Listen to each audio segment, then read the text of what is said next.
الحمد لله رب العالمين والصلاة والسلام على سيد المرسلين وعلى آله وأصحابه أجمعين أما بعد فأعوذ بالله من الشيطان الرجيم بسم الله الرحمن الرحيم الحج أشهر معلومات صدق الله العظيم اللهم صل على سيدنا محمد وعلى آل سيدنا محمد وبارك وسلم اللهم صل على سيدنا محمد وعلى آل سيدنا محمد وبارك وسلم اللهم صل على سيدنا محمد وعلى آل سيدنا محمد وبارك وسلم. محترم حاضرین مجلس اور ناظرین اکرام، جیسا کہ ہم سب کو معلوم ہے کہ ذی القعدہ کا مہینہ شروع ہو چکا ہے اور یہ جو ہے رمضان کے بعد 3 مہینے جو ہے اشہر حج کہلاتے ہیں، حج کے مہینے ہیں. ہمارے کو یہ بات یاد رکھنا چاہیے کہ حج کے مہینے کون سے ہیں، حرمت کے مہینے کون سے ہیں. یہ موٹی موٹی باتیں اگر ہم یاد رکھ لیں گے حج عمرے پر جانے کے لیے، دیگر عبادتوں کے لیے ہمارے کو آسانی ہوگی. اشہر حج 3 ہے، حج کے 3 مہینے ہیں. رمضان کے بعد کا مہینہ، جیسے ہی رمضان کا چاند نظر آ جاتا ہے شوال کا مہینہ شروع ہو جاتا ہے. تو یہ پہلا مہینہ شوال کا، رمضان کے بعد کا. گویا کہ رمضان کے بعد کے 3 مہینے حج کے مہینے ہیں اور دوسرا مہینہ ذی القعدہ ہے جو شروع ہو چکا ہے اور تیسرا مہینہ ذی الحجہ ہے. بہرحال اب ویسے بھی جو ہے ذی الحجہ کا مہینہ شروع ہونے سے پہلے ذی القعدہ کا مہینہ شروع ہو چکا ہے اور اس سے پہلے حجاج اکرام جو ہے اپنے اپنے مکانات سے، مقامات سے نکل کر بہت سے احباب مدینہ منورہ یا مکہ المکرمہ پہنچ چکے ہیں. اور ان دنوں میں خصوصیت کے ساتھ ہم لوگ جو ہے اللہ سے رجوع اللہ ہونا ہے اور خاص کر کے 9 ذی الحجہ کے دن روزہ رکھنے کی پابندی کرنا ہے. اس کی بہت بڑی فضیلت ہے. 9 ذی الحجہ کا روزہ ہمیں رکھنا چاہیے. حج کے بارے میں فضائل حج میں، فضائل صدقات میں جو واقعات جو لکھے گئے ہیں، اگر ہمیں اسے دل کے ساتھ پڑھیں گے انشاءاللہ بہت اس کا فائدہ بھی ہوگا اور ہمارے اندر ایک عجیب شوق پیدا ہوگا کہ ہمیں بھی حج کرنا ہے اور عمرہ کرنا ہے. اس لیے 1-2 قصے انشاءاللہ آپ کی خدمت میں رکھیں گے تاکہ حج کے بارے میں ہمارے کو دل میں عظمت اور فضیلت بڑھ جائے اور جانے کے لیے ہمیں بھی دعا کر کر کوشش میں لگ جائے. اس کا مقصد ہے. حضرت شیخ زکریا رحمۃ اللہ علیہ ایک واقعہ لکھتے ہیں. حضرت بشر حافی رحمۃ اللہ علیہ بزرگ گزرے. انہوں فرماتے ہیں بشر حافی رحمۃ اللہ علیہ کی خدمت میں کچھ لوگ آئے ملک شام سے. لوگ آ کر کیا کہنے لگے، حضرت ہمیں آپ کے پاس آئے ہیں، ہمارا پورا قافلہ جو ہے حج کو نکل رہا ہے، آپ سے دعا سلام کرنے کے لیے آئے ہیں. آپ سلام کریں، مصافحہ ہوا، ان کے حق میں حضرت دعا کر دیے، اچھی باتیں چلو ہوئی. ہمیں جب مشائخ کے پاس جاتے ہیں تو اس بات کا خیال رکھنا ہے، انہوں بیٹھو بولے تو بیٹھ جانا ہے، چلو بولے تو چلے جانا ہے. بعضوں کو بلاتے ہیں، درمیان میں فون آتے ہیں تو تقاضا بول کے چلے جاتے ہیں. ایسا ہمیں نہیں کرنا ہے. ابھی گئے سال جو ہے ہمارے حضرت آئے تھے بنگلورو، کچھ ساتھیوں کے ساتھ ہمیں گئے تھے حضرت جی کے پاس. ایک ساتھی کے کار میں اور 2 ویلر میں چلے گئے تھے. حضرت جی دامت برکاتہم نے فرمایا تم اکیلے رک جاؤ، باقی تمام ساتھیوں کو بھیج دو۔ اب حضرت کا حکم تھا، اب ہمارے پاس ایک جوڑا کپڑے بھی نہیں تھے، رک گئے ہم، کیوں؟ حضرت کا حکم تھا۔ اب حضرت بولنے کے بعد بولے کیا ارادہ ہے؟ حضرت جی آپ کا حکم ہے تو میں رک جاؤں گا، جب یہاں سے آپ کی واپس جب رہے گی، جب آپ کو واپس رخصت کر کے انشاءاللہ نکلو گا۔ اب رک گئے، 2 دن ہوا، 3 دن، اب کپڑے میلے کچیلے ہو رہی، پریشانی ہو رہی، نہا رہی، لیکن کپڑے میلے۔ تو گلشن دکان میں پھر جا کر ہمیں 3000 کا جوڑا ایک خرید لے کر حضرت کے ساتھ رہ گئے۔ تو بتانے کا مقصد یہ موقع غنیمت جاننا ہے۔ جب انہوں بولے ہیں ہمیں رک گئے، تو اس وقت میں ان کے پاس اللہ تعالیٰ جو رحمتیں برکتیں جو اتارتے ہیں وہ ہمیں لینے والے بنتا ہے۔ تو ایسا موقع ہمارے کو کہیں مل گیا، ہمیں بھی جو ہے انشاءاللہ ایسا عمل کرنا ہے انشاءاللہ۔ اب حضرت کے پاس حضرت بشر حافظ رحمۃ اللہ علیہ کے پاس قافلہ آیا تھا۔ اب انہوں نے کہا حضرت سلام دعا کے واسطے آئے ہیں، ہمارا سفر حج کا ہے، حضرت دعا کرے، سلام ہوئی، چلو بولے۔ اب جانے کے وقت میں تمام ساتھیوں کا ارادہ بدل گیا، کیا کہیں؟ حضرت ہماری سب کی بھی تمنا ہے آپ بھی ہمارے ساتھ آ جاؤ۔ اب کیونکہ اس زمانے میں تو ویزا ٹکٹ کا وہ مسئلہ تو نہیں تھا، اکثر یا تو پانی کی جہاز میں جاتے تھے، نہیں بولے تو پیدل چلے جاتے یا اونٹ یا کسی سواری پر جاتے تھے۔ اب حضرت نے کہا نہیں، میرا ارادہ آپ کے ساتھ آنے کا نہیں ہے، اب بس ہتے نا تمہیں کرنا کرنا۔ اب علاج کرنے کے بعد جگہ جاتی نا، پیسوں کا ٹینشن نہیں حضرت، وہ بیٹا ایسا ہونا، انہیں ایسی ہونا، کیا ہوتا کہ ہو جاتے، تمہیں کرنا نہیں، تمہیں کر سکتی ہو۔ یہ جو ضد کرتے نا، مثال دے رہا ہوں سمجھانے کے لیے۔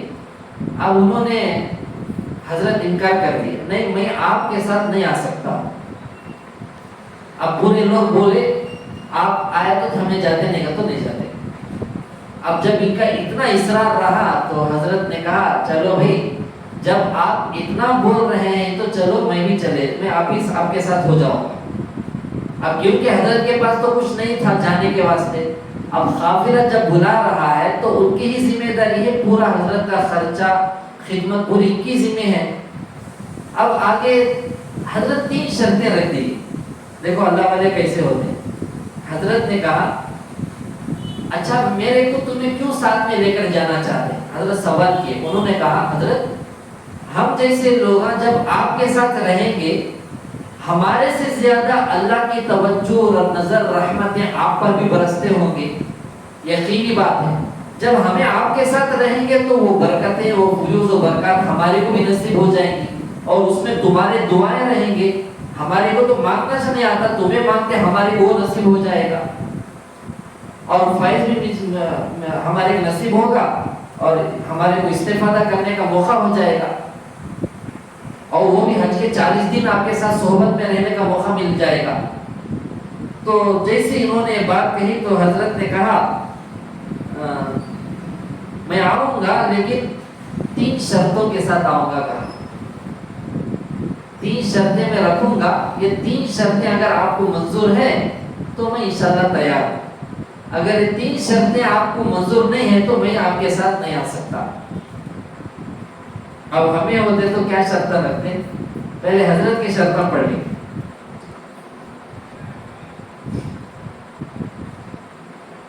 حضرت نے کہا 3 شرطوں کے ساتھ میں چل سکتا ہوں۔ سب سے پہلے ہمارے ساتھ سامان کچھ نہ ہو۔ اب ہمیں لگے جا لے جا رہی نا، سامان کچھ بھی نہ ہو، پہلی شرط۔ اب دوسری شرط حضرت نے فرمایا کسی سے سوال بھی نہیں کرنا، کسی سے سوال بھی نہیں کرنا۔ تیسری شرط حضرت نے فرمایا اگر راستے میں کوئی لوگ جو ہے ہدیہ گفٹ کھانے پینے کی چیزیں دیے تو وہ بھی لینا ہے۔ کون تو جاتے کیا ہے، کون بھی نہیں جاتے، اب یہ 3 شرطوں میں ذرا غور کریں. پہلی شرط کیا فرمایا؟ کچھ بھی نہیں رہنا. آپ خوش ہو گئے. کئی کو تو حج کو جاتے بولے تو کیا کچھ نہیں لے کر گئے تو بھی رستے میں مل جاتا. لوگ ہیں نا استقبال میں، خوشی میں ہدیے، تحفے، کھانا، پارٹیاں سب کر کو بلا لیجیے. جیسا کہ زندگی مثال شہاب کی دیکھ لو آپ، جو پیدل حج کو گیا نا کیرلا والا نوجوان. اب اسے دیکھ لو درمیان میں کتنے اس کے استقبال کرے ہر چیز سے. انہیں تو کچھ حیثیت والا تھا، ہدیے کیا وہ قبول کرے نہیں کرے. بہرحال کھلانا پلانا ایک خواہش رہتی ہے. اللہ کے راستے میں جا رہے ہیں، ہماری طرف سے کچھ کھلا دیں گے، ہمارے کو کچھ دعا مل جائے گی. ان کی سوچ ایسا ہمارے بھی بات ساتھ رکھتے ہیں سوچ. تو دوسری شرط کیا فرمایا؟ سوال نہیں کرنا. اب یہ شام کے جو قافلہ آیا تھا شام سے، انہوں نے کہا حضرت 2 شرط ہمارے کو پسند ہے. کیا؟ ہمیں کیا بھی نہیں لے جاتے، کہیں کہ تو راستے میں مل جاتا ہوں. دوسری شرط کیا؟ سوال نہیں کرتے. ہمیں پوچھتے نہیں، انہوں حاجی صاحب جاتے ہیں بول کر لا کر دیتے ہیں. اس لیے 2 چیزیں جو ہے ہمیں پسند ہے، مان لیتے. تیسری چیز جو ہے نا وہ پسند نہیں ہے، بولے ہمیں قبول دے. ہمیں پوچھے بغیر انہوں لاکھ دیتے ہیں تو ہمیں کہیں کو نکو کرنا سو ہمارے پاس بھی نہیں ہے نا بول کر انہوں اشارہ دیا. حضرت نے فرمایا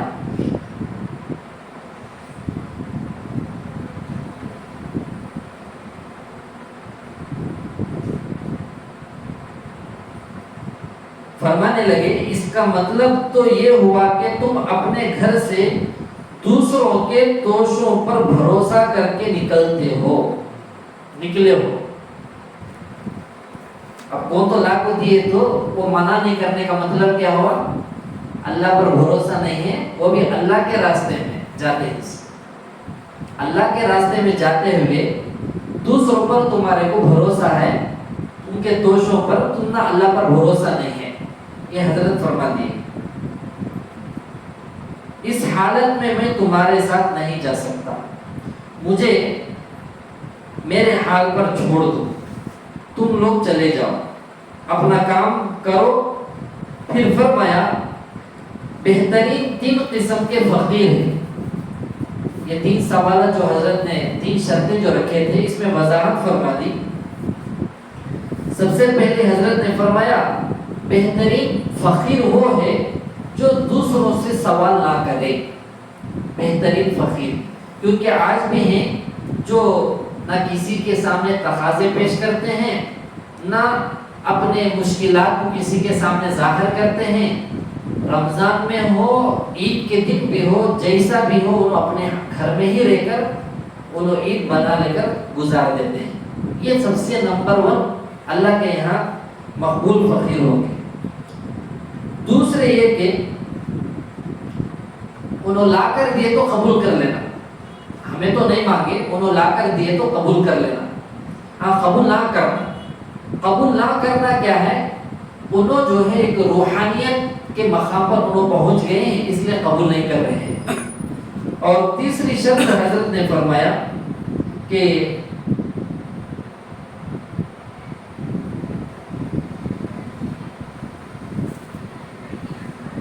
ضرورت پیش آ گئی، جتنا پیش کیا گیا اس میں ہم نے جتنا ہونا تھا لے کر بقیہ واپس کر دینا. اب ہمیں دھنڈے تو یہ 3 قسم کے بھی نہیں ملتے. یہ واقعہ اگر ہمیں پڑھ کر عمل کرے بولے تو کوئی بھی اس سے چھٹکارا نہیں پا سکتے ہیں. یہ بتایا گیا اس لیے اس میں امپورٹنٹ چیز ایک ہی ہے. وہ کیا ہے؟ ہمیں اللہ کے راستے میں حج پر نکل رہے ہیں تو اللہ پر ہی توکل کرتے ہوئے نکلنا ہے. دوسروں کے دعوتوں پر، دوسروں کے توشوں پر، دوسروں کے گفٹوں پر ہمیں نظر رکھنا نہیں ہے. یہ اس کا مقصد، یہ واقعے کو بتانے کا یہی مقصد ہے. امپورٹنٹ چیز وہی ہے. اور آج کے دور میں اس پر عمل کرنا ناممکن ہے، نہیں ہو سکتا ہے. سفرش اتنا مشکل. اب اپنے گھر سے نکل کر دکان جانے کے واسطے 10 بار گھر میں پکارتے ہیں. اب حج کو جانا بولے تو معمولی بات، پیدل دکان کو جانا گا تو بھی اسکوٹی کے بغیر جیسا کہ حج کمیٹی میں بولے نا زین العابدین حضرت دامت برکاتہ، گھر سے دودھ لانے سامنے دکان ہے تو بھی اسپیٹو میں جانے والا وہاں جو ہے عرفات کے میدان میں، مینا کے مزدلفہ میں اور طواف میں، سعی میں چلتے نا جب معلوم ہوتا کیسا کھٹا نکلتا بول کر حضرت جو مثال دی. اب ہمیں ایسے عادی ہو گئے ہیں تو پیدل حج کہاں سے کریں گے؟ اب جو شہاب جو صاحب گئے تھے انہوں 3 سال ٹریننگ لے کر گئے تھے، انہوں بھی ایسے نہیں گئے.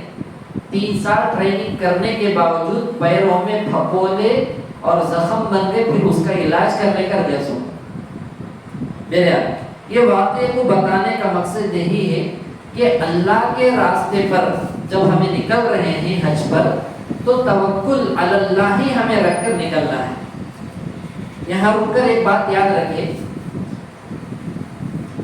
اگر کوئی حج کو جاتا ہے انہوں دعوت کراتے ہیں تو کھانا کی نہیں کھانا، یہ قصہ الٹا چل رہا ہے. سو الٹی گنگا بہ رہی ہے. سو حج کو جاتے ہیں سو انہوں کوئی جانے والے انہوں اللہ کے راستے میں جاتے ہیں بول کر لوگوں کھلانا سو جا کر حاجی سب کھلک جانا سکتے. ایسا چل رہا ہے قصہ، کئی جگہ سے بات بھی پہنچی اور نظر بھی پڑی اور مشاہدہ بھی دیکھنے کو بھی مل گیا. حاجی صاحب جاتے ہیں، جاتے اس وقت میں انہوں پورے خاندان کو یا پڑوسیوں کو، دوست احباب کو بلا کر دعوت کرا کو جاتے. مطلب کیا ہوا ہے؟ آخری دعوت زندگی کی. یہ مناسب نہیں ہے، صحیح نہیں ہے. انہوں جاتے ہیں، آپ ان کو انفرادت بلا کو کھلا دو، مجمع کو جوڑ کر خرچہ جو کرتے ہیں نا وہ خرچہ ان کو گفٹ پر دے دو. ہاں گفٹ پر دینے کے بعد وہاں سے ہمیں دی کو انہوں اس سے کیا لے لے گا کہ وہ کبھی سوچنا نہیں ہے. کتاب میں موجود ہے بات، موجود ہے بات، پڑھا میں آج صبح میں ہی پڑھا. یہ 2 مہینے کے ساتھ جو سنتی نا ہمیں ایسے خاندانوں میں، گھروں میں، پڑوسیوں میں، گاؤں میں، محلوں میں، مسجدوں میں نہیں آتے. انہوں کیا کرتی بولے تو ڈبل میننگ جو آتی نا ایسا ڈبل کنائے اشارے کرتی. یہ تھوڑے پیسے آپ رکھ لو خرچوں کو کرتی ہماری طرف سے، نہیں مانے تو جانتے کیا کرو اس کے بدلے کھجور آتی کیا تو لے لے کا جو. اس کا مطلب کیا ہوا؟ ان کا ارادہ ورجنل وہی تھا. سو اس لیے اس حاجی صاحب کو اللہ دل میں بات ڈال دے وہ قبول کرو نہ کو، ان کا ارادہ غلط ہے بول کر. اب انہوں کیا سوچے اللہ کے پیسے جما لے اس لیے وہ انکار کرتے ہیں. بعد میں ان کے دل میں جو بات تھی وہ اللہ ان کے زبان سے نکالتا ہے. کھجورا لاکھ دے ڈالو، سننا لاکھ دے ڈالو، انگوٹیاں لاکھ دے ڈالو، یہ لاکھ دے ڈالو، وہ لاکھ دے ڈالو. یہ سب جو ہے ایک ہی سفر میں الحمدللہ کتنے کی تجربے علماء کو مل جاتے ہیں، ان میں سے ہمیں بھی ایک ہے. اس لیے اگر کوئی کسی کو ہدیہ دے دیتا ہے یہ ارادہ نہیں رکھنا ہے کہ اس کے بدلے انہوں مجھے کیا لاکھ کو دینی کی بول کر. اگر یہ ارادہ ہو گیا نعوذ باللہ وہ خرچ ہو گیا، ہو گفٹ نہیں ہوا، وہ خرچ ہو گیا. یاد رکھیں کیونکہ انہیں دل میں کیا رکھا ہے میں یہ دیتا ہوں سو لانے واسطے، تو وہ پیسے امانت ہو گئے نا. اب انہیں لا کر نہیں دیا تو خیانت ہو گئی. اب دوسری جگہ بولنے پھرتے جانے کو اپنے خرچہ کو اتنے پیسے دیا باپ یہ چیز بھی لا کو دیا. حضرت زین العابدین حضرت دامت برکاتہ نے فرمایا، مولانا قاسم قریشی صاحب رحمۃ اللہ علیہ فرماتے تھے حج کو عمرے پر جانے والوں سے احد کے پہاڑ میں چرنے والے بکریوں کے مینگنیوں کو لے کر آ جاؤ. آپ فری نہیں تو مول لے کر آ جاؤ. اس احد کے پہاڑ میں یا بدر کے جنگ بدر کے میدان میں رہنے والے بکریوں کے مینگنیوں میں وہ برکت ہے جو برکت مکہ اور مدینے میں ملنے والے سننے میں نہیں ہے. بولے کتنی پیاری مثال دی حضرت، بالکل حقیقت ہے. وہ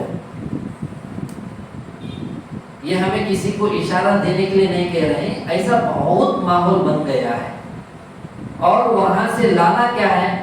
سب سے سے امپورٹنٹ دعا ہمارے حق میں دعا، اور اس سے بڑھ کر آقا صلی اللہ علیہ وسلم کے پاس ہمارا سلام پہنچا دینا۔ اب بقیہ کیا ہے؟ کھجور زمزم، وہ بھی ملا تو خیر، نہیں ملا تو بس ہمارا سلام پہنچ گیا، نبی کو سلام پہنچ گیا، ان کی طرف سے جواب مل گیا، اس سے بڑھ کر کیا ہے؟ اب قبرستان میں ہمارے امی جان رحمۃ اللہ علیہ کے انتقال کے وقت میں جو گڑبڑی کچھ ہوئی تھی، وہ لوگ بعد میں یہ بات ظاہر کریں نہیں زبانوں سے، یہ گھٹ زمزم بھی نہیں، ایک کھجور کی ایک گٹلی بھی نہیں، ہمارے دلوں میں یہ رکھ کر بولتے ہیں دعا ملی بس نہیں ہے میرا۔ تو ہمارے ناقص خیال کے سوچ کے مطابق ایک رائے ہماری، یہ مشائخ کی، علماء کی، کتابوں کی نہیں ہے، ہمیں ایک ناقص رائے ہمیں پورے امت مسلمہ کو کیا دیتے ہیں؟ چند جگہوں میں اللہ جتنی سکت دیا ہے اس کے بقدر اگر ہمیں ساتھ دیں گے، تمہیں دعا کی درخواست بھی نہ تو کرو، دعا مل کر ہی رہے گی، وہ بھی مقبول دعا مل کر رہے گی۔ سب سے پہلے ماں باپ بولیں گے نہیں بولیں گے، اپنی حیثیت کے مطابق ان پر خرچہ کرنے والے بن جاؤ، سمجھ میں آئی بات؟ دوسرے نمبر پر اپنے خاندان میں، گھروں میں شادی جب ہوتی ہے کسی کی، خاص کر لڑکیوں کی، لڑکے کے بھی ہو، وہ دوسرے نمبر پر خاص کر لڑکی کی، انہوں بولیں دے نہیں بولیں دے، ہماری حیثیت کے سکت کے بقدر وہاں ہمیں ہیلپ کرنے والے بننا ہے۔ حدیث مبارکہ میں آیا ہے، اگر کوئی شخص دو کسی عورتوں کی، لڑکیوں کی شادی کرا دے، جوڑا باندھ دے، اسے جنت کی بشارت دی گئی۔ جہاں جنت کے بشارتیں ملے ہیں وہاں پر ہمیں پیچھے کہیں کو ہٹنا۔ ہاں، ہمارے پیدا ہونے سے پہلے یا ہمیں جب اسکول پڑھتے تھے اس وقت تو سنتے تھے کہ کسی کے گھر میں کسی کی شادی ہوتی ہے، بہن کی، لڑکی کی، تو ماموں کی طرف سے بیروا، خالہ کی طرف سے نہالی، چاچا کی طرف سے ہنگوٹی وغیرہ وغیرہ، ایسا انتظام ہو کر ماں باپ کا بوجھ بہت ہلکا ہو کر دلہا دلہن بخوشی گھر سے نکلتے تھے۔ آج یہ دیکھنے کو بھی نہیں مل رہا ہے۔ اب کوئی کسی کو دینا ہے تو انہوں حساب ڈالتے، وہ کہنے خاص گھر ہے کئی کو، گاڑی ہے کئی کو، کار ہے کئی کو، انہوں جب اتنا تولے سونا دیتے ہیں تو ہم نہ کئی کو۔ یہ سارے جو ہے شیطانی اور نفسانی خیالات ہیں جو دلوں کے اندر بھڑاس، حسد، بغض کی وجہ سے آ چکی ہیں۔ یہ طریقہ صحیح نہیں ہے۔ اب وہ بھی دعوت آپ کو بہت گرینڈ سے کرنا، کھانا کھاتے کھاتے بھی اس کی برائی، کھانا کھاتے کھاتے بھی اس کی غیبت، اتلاق جہیز، یہ جہیز کی نوبت کیوں ہے؟ یہ تمام اپنے اپنے رشتہ دار ایسے ہو جانے کی وجہ سے چاہیے۔ یہ ہمیں کسی کو اشارہ نہیں دے رہے، ہماری طرف سے میں شروع میں بول دیا، چند باتیں ہماری رائے ہے، ہمیں ان چیزوں میں اگر خرچ کریں گے، دعا کی درخواست نہیں کرے تو بھی مقبول دعا ضرور ملتی ہے۔ مولانا اشرف علی تھانوی رحمۃ اللہ علیہ کے پاس ایک مرید جو ہے خدمت میں گئے، جا کر ایک لفافہ دی، بہت بڑا اماؤنٹ تھا، اس میں بہت بڑا اماؤنٹ، یہ دے کر حضرت سے دعا کی درخواست کرے تو حضرت بولے وہ لفافہ اٹھا لے کر چلے جاؤ، تو تم مجھے دعا سے خرید رہے ہو۔ کتنی گہرائی کی بات ہے، کیونکہ آدمی جب پیسہ دیتا ہے، لینے والا کا دل کھل جاتا ہے، مچل جاتا ہے، تو سامنے والے کو بھی خوش کر دیتا ہے۔ پیچھے کیا کرتے نہیں معلوم۔ حکیم الامت رحمۃ اللہ علیہ نے اسی وقت میں آپ کا لفافہ لے لو، تو تمہیں مجھے لفافہ دے کر دعا خرید رہے ہیں کیا بولو؟ یہ اصلاح کی بات ہے، بہت امپورٹنٹ ہے۔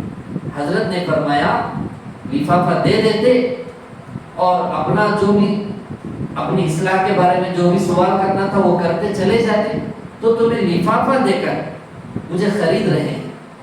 تو یہ تمام چیزوں کو ہمیں یاد رکھنا ہے۔ الحمدللہ جب سے ہمیں وہ واقعہ پڑھے، ہمیں بھی پہلی فرصت میں جہاں بزرگوں کو ملتے ہیں کچھ نہ کچھ ہدیہ عطر جو بھی ہمارے سے ہو سکے پہلی فرصت میں دے دیتے ہیں۔ بعد میں آنے کے وقت میں یا درمیان میں کبھی دعا کے حالتوں کو بتا کر دعا لے لیتے ہیں۔ ایسا نہیں کہ وہ دیتے ہی یا تو پہلے دعا کی درخواست کر ڈالو، اس کی ترتیب جیسا بھی ہو کر لو، لیکن کچھ ہمیں دے کر کچھ مانگنے کو لے تو اس کا بدل ہونے کا اندیشہ ہے، تو حضرت نے اس کی اصلاح فرمائی۔ تو دوسرے نمبر پر ایک تو بتایا میں ماں باپ پر ہمیں حیثیت کے بقدر خرچ کر دینا ہے، دعا انہوں نہیں دیے تو بھی ہمارے حق میں ملنے ہی والی ہے۔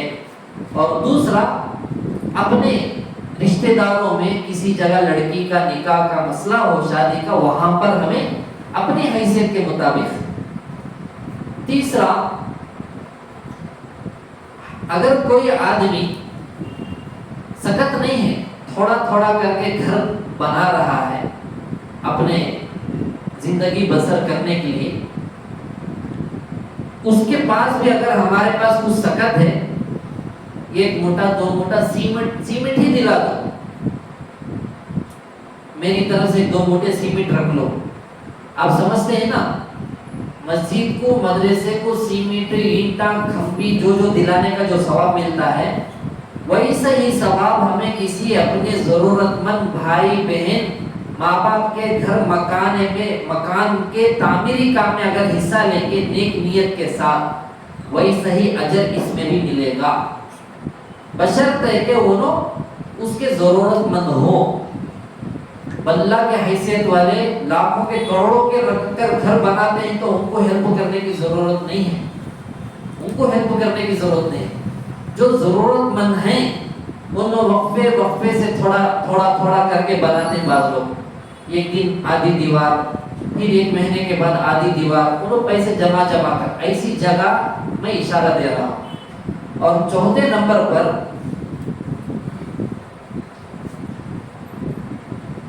ہماری نظر میں اپنے خاندان میں اگر کوئی حج عمرے پر جاتے ہیں، بڑے بڑے دعوتاں کر پیسہ بیکار کرے بغیر چھوٹا سا ہی ہدیہ ان کو دے دو، یہ کوئی خرابی کی بات نہیں ہے، یہ اشارہ میں اپنی طرف بھی نہیں کر رہا ہوں، یاد رکھیں۔ اس کی وجہ کیا ہے؟ جو لوگ حج عمرے پر گئے ہیں، جو شادیاں کرتے ہیں، جو گھر بناتے ہیں، ان کو معلوم ہوتا ہے۔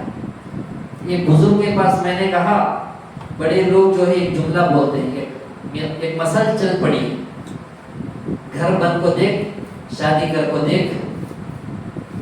تو اس بزرگ کے سامنے جب میں بولا تو انہوں نے کہا حج کر کو دیکھ، یہ 3 باتیں بولی۔ یہ جگہوں میں جو ہے اچانک ایسی حالت پیش آ جاتی ہے، انہیں دوسروں کے سامنے سوال بھی کر سکتا نہیں، اب سوال کرے تو حج کو جانے کے وقت میں اتنے پیسے رکھنے کو کیسا پوچھتا ہے، یہ سوال جو ہے نفس دل میں ڈالتا ہے۔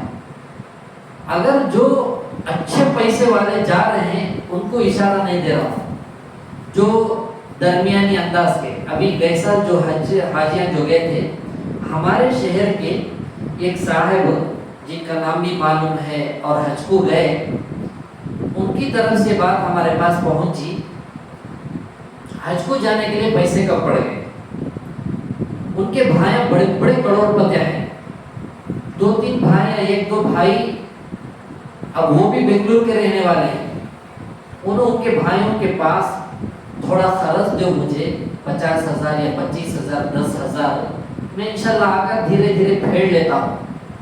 10,000 بھی نہیں، کتنا کی اصرار کرنے کے بعد 5,000 قرض دیے، کروڑوں میں رہنے والے۔ ذرا سوچئے ان کے دل میں کیا گزرتا ہوگا، کیا گزرا ہوگا۔ اگر وہ چاہتے تو غیروں کے جا کر پوچھتے تو غیر فوراً دے دیتا، کیوں؟ مکے کو جاری، مکے کی عظمت غیروں کے دلوں میں ہمارے سے بڑھ کر ہے، ہمارے سے بڑھ کر ہے. تو ایسا کئی خاندانوں میں یہ بیماری چل پڑی ہے. ہمیں ایسا بننا نہیں ہے, ہمیں ایسے بننا نہیں. ضرورت مند جو جا رہے ہیں, ہاں آج کل جو ہے حج کو جانے والے اکثر جن کے اوپر حج واجب نہیں ہوا ہے, اکثر ان کی تعداد ہے. حج جن پر واجب ہو گیا ہے وہ کم جا رہے ہیں, یہ بات بھی یاد رکھیں. بلہ کے پیسے والے زیادہ نہیں جا رہے ہیں. کیوں؟ ان کا ارادہ کہ میں جہاں کو مر گیا تو پراپرٹی. چتور ڈسٹرکٹ مدد پلی کے علاقوں میں ایک ماں صاحب جو ہے ان کے شوہر ٹیچر ہے, گورنمنٹ ٹیچر. حج کو جانے سے پہلے اس کی بیوی گریبان پکڑ کر بٹھا کر پورے گھر دکان زمین پورے اپنے نام کو کرنے کے بعد پرمیشن دیے, جب آپ حج کو جاؤ تمہیں مر گئے تو پھر پراپرٹی کو تو دوسرے وہاں قبضہ کر لیا تو کیا معلوم تمہیں دوسرے عورتوں کو تعلق رکھو وہاں دے دو, مر گئے تو. پیسے والوں کی یہ بیماری ہوتی ہے. تو اکثر اس وقت میں ہماری ناقص سوچ کے حساب سے 70 یا 80% حج کو جو ہے درمیانی انداز کے لوگ, کم حیثیت والے, اللہ کے عشق میں اور اللہ کے جو گھر کی عظمت ہے اس کے خاطر جا رہے ہیں. 20% یا اس سے کم ہی جا رہے ہیں جو جن کے اوپر حج فرض ہے. حالانکہ چاہیے تھا کہ 100% جن پر حج فرض ہے انہوں جانا تھا. یہ کیوں چل رہا ہے؟ سب سے زیادہ اس میں دخل حرام پیسے کے کھانے کی وجہ سے. یہ چوتھا نمبر یہی ہوا. اگر کوئی عمرے پر حج پر جائے, ہمیں جو ہے ان کی ہیلپ, ان کی مدد اس طریقے سے کر سکتے ہیں. ہاں یہ بھی یاد رکھیں, ہمارے پاس یہ تمام 4 چیزوں میں بھی یہ ہمارے میں جو گنایا, اگر ہمارے پاس ایک پیسہ بھی نہیں ہے مدد کرنے کے واسطے, 2 رکعت نماز پڑھو, گڑا کر ان کا نام لے کر دعا کرو, یہ بھی تو کر سکتے ہیں. تو پہلے بھی کرنا ہے, اور ہمارے پاس کچھ بھی نہیں ہے ان کے حق میں 2 رکعت نماز پڑھ کو تو دعا کریں, یہ آخری درجہ ہے. اور 5ویں بات, تمام مقتدیوں, پورے دنیا کے مقتدیوں کو ہماری ایک بات کیا ہے, اپنے مسجد کے امام کو, مؤذن کو جو امانت دار ہے, جن کے پاس کوئی پراپرٹی نہ ہو, ایسے امانت دار اماموں کو, مؤذنوں کو آپس میں شیئر کر لے کر ان کو حج عمرے پر بھیجنے کی بھی کوشش کریں, فکر کریں. اس کا بہت فائدہ ہوگا. اور یہ کام جو ہے ہمارے بدعتی لوگ, بریلوی لوگ زیادہ کرتے ہیں. اور ادھر کے علاقوں میں بھی حضرت مفتی اسماعیل صاحب دامت برکاتہم جو MLA ہیں مالیگاؤں کے, تو انہوں بھی اپنے مسجد کے اماموں کو, مؤذن کو, تراویح پڑھانے والوں کو بھی ایسا کرتے ہیں. اور بعض جگہ اتنا پیارا نظام ہے, تراویح ختم ہوتے ہی اس حافظ صاحب کو حج یا عمرے پر بھیجنے کا بھی انتظام کرتے ہیں مقتدر لوگ. میرے آخر میں ایک بات یاد رکھیں, مسجد کے ذمہ دار کون بننا ہے؟ مسجد کے متولی, ثانی متولی, سیکریٹری, جن سیکریٹری, یہ سبھی کون بننا ہے معلوم؟ اپنے پاس اتنی حیثیت ہو, مسجد کا جو خرچہ ہے وہ مقتدیوں سے پورا نہیں ہوتا ہے تو اس کی ضرورت کو یہ پوری کمیٹی اپنے جیب سے ڈال کر پورا کرنے کے واسطے بننا ہے. یہاں ویسا نہیں اب چل رہا ہے, خالی جیب بنتے ہیں, بھرتی جیب ہوتے ہی اب میرا کام ہو گیا, تو چیلے بابو کو دوسرے کو بناتے ہیں. یہ بات چوٹی کڑوی ہے لیکن حق بات ہے, سچی بات ہے. آپ دیکھ لیجئے جتنے اکثر متولی حضرات ہیں ماشاءاللہ, وہ بلڈنگ کا جو ہے نا پناہ مانگتے رہتے. میں جا کو اینٹ بولتی رہے گی وہ دیوار کی, میں جا کو اس متولی صاحب کی بلڈنگ میں جب گی نا کل قیامت کے دن میرے بارے میں اسے پوچھتی, اسے معلوم نہیں ہو بول کر بولتی رہے گی. پورے متولی صاحبوں کے گھر دیکھو ماشاءاللہ چڑھتے رہتے بلڈنگ, برج خلیفہ کو ٹکر لینے واسطے, اس سے پہلے خبر میں چلے گئے. اب امام صاحب وہ ٹوٹی پھوٹی گاڑی، وہ ٹوٹی پھوٹی سائیکل. ہاں اللہ ماشاءاللہ بعض ائمہ حضرات بھی ذرا اچھے کام کر لے کر ترقی کر لے رہے ہیں، تو جو ضرورت مند ہیں ان کو ہمیں ساتھ دینا ضروری ہے. بس اسی بات پر ہم اکتفا کریں گے انشاءاللہ. جو واقعہ بتایا گیا اس پر ہمیں عمل کریں گے تو نہیں جا سکتے. حج کو نہیں، کمانے بھی نہیں جا سکتے، نماز کو بھی نہیں جا سکتے. اس لیے یہ واقعے کو بتانے کا حضرت بشر حافظ رحمۃ اللہ علیہ کا، جہاں کہیں بھی ہمیں قدم اٹھائے تو اللہ پر توکل کر کے نکلنا ہے انشاءاللہ. اس کا بہت فائدہ ہوگا. دعا کریں کہ اللہ تعالیٰ جو بھی بات کہی گئی ہے، کہنے والے کو اور سننے والوں کو سب کو اللہ تعالیٰ اس کی عمل کی توفیق نصیب فرمائے. آمین. وآخر دعوانا الحمدللہ رب العالمین.